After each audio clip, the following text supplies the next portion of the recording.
Congolaises, Congolais, mes très chers compatriotes,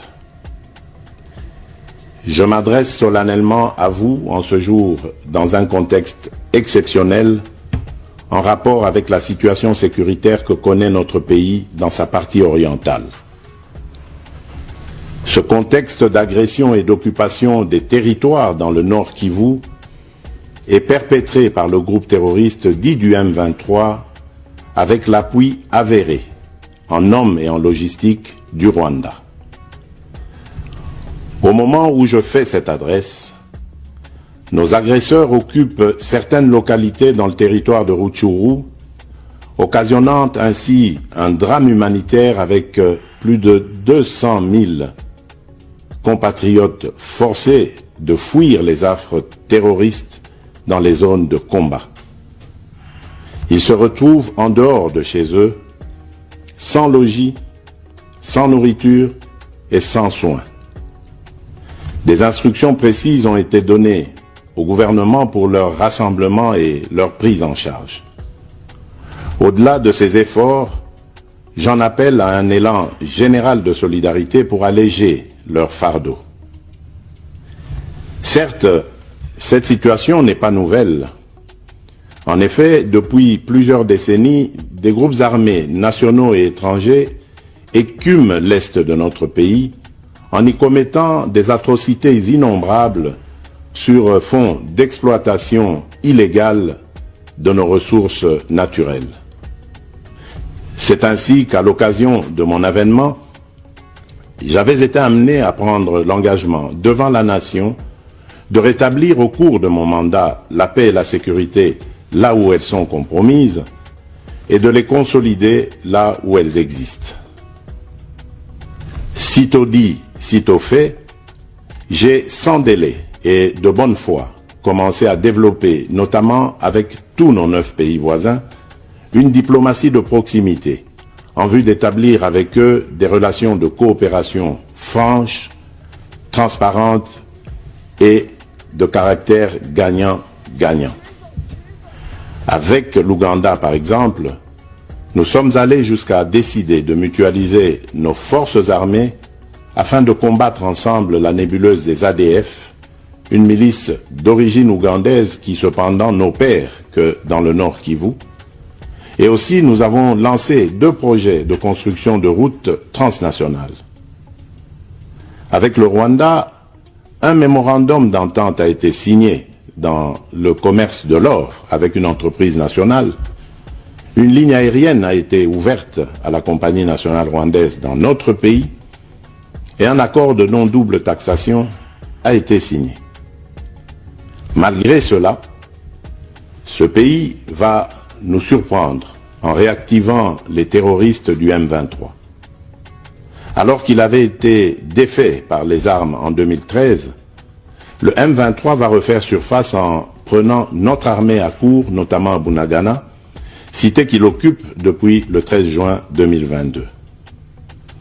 En effet, sous la fallacieuse accusation de soutien des FARDC au FDLR, le Rwanda a en réalité des velléités expansionnistes, avec comme intérêt principal l'appropriation de nos minerais, et pour ce faire, il s'active à déstabiliser l'Est du Congo pour créer une zone de non-droit en vue d'assouvir ses appétits criminels.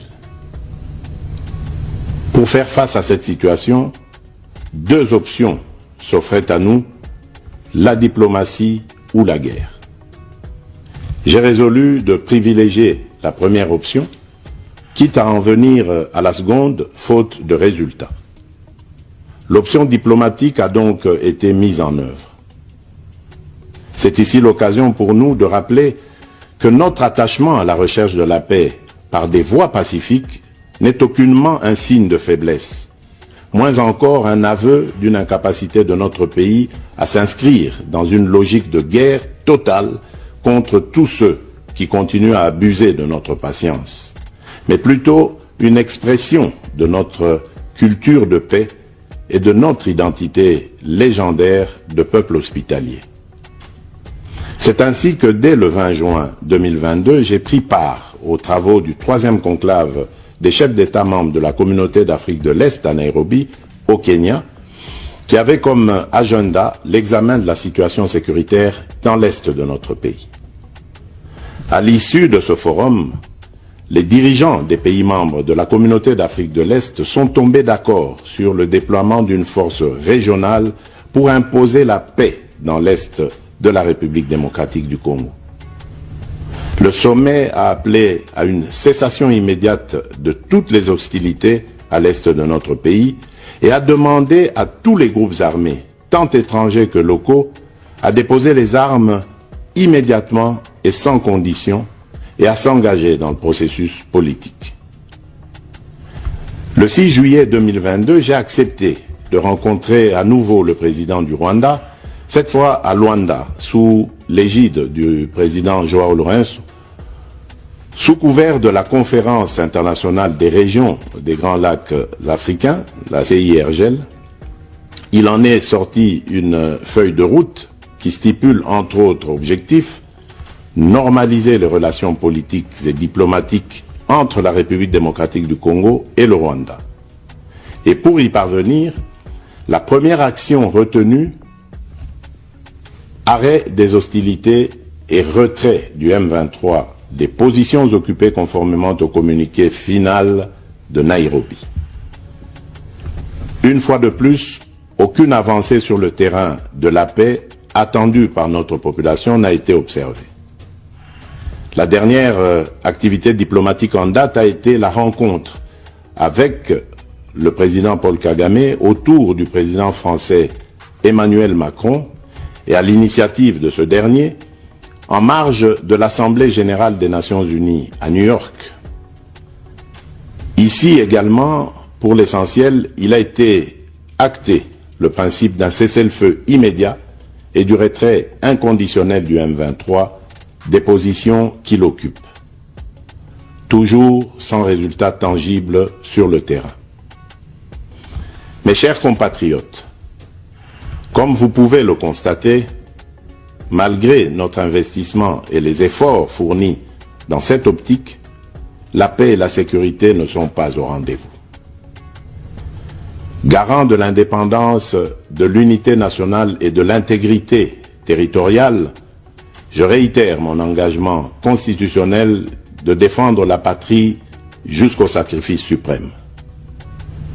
Mes très chers compatriotes, ne doutons jamais qu'ensemble réfléchis et engagés, nous puissions changer le monde.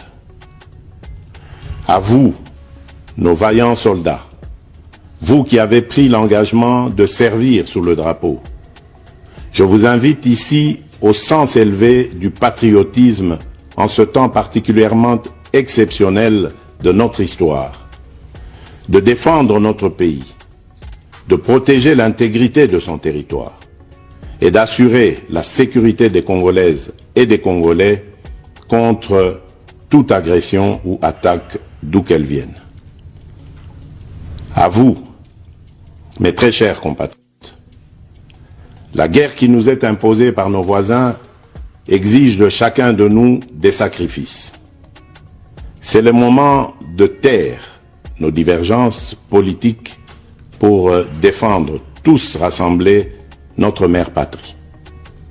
Notre histoire et notre marche commune ont sans cesse démontré que loin de s'effondrer, notre nation et son peuple ont toujours relevé ce genre de défis et nous en sommes toujours sortis victorieux. Restons tous unis et solidaires derrière nos forces de défense et de sécurité.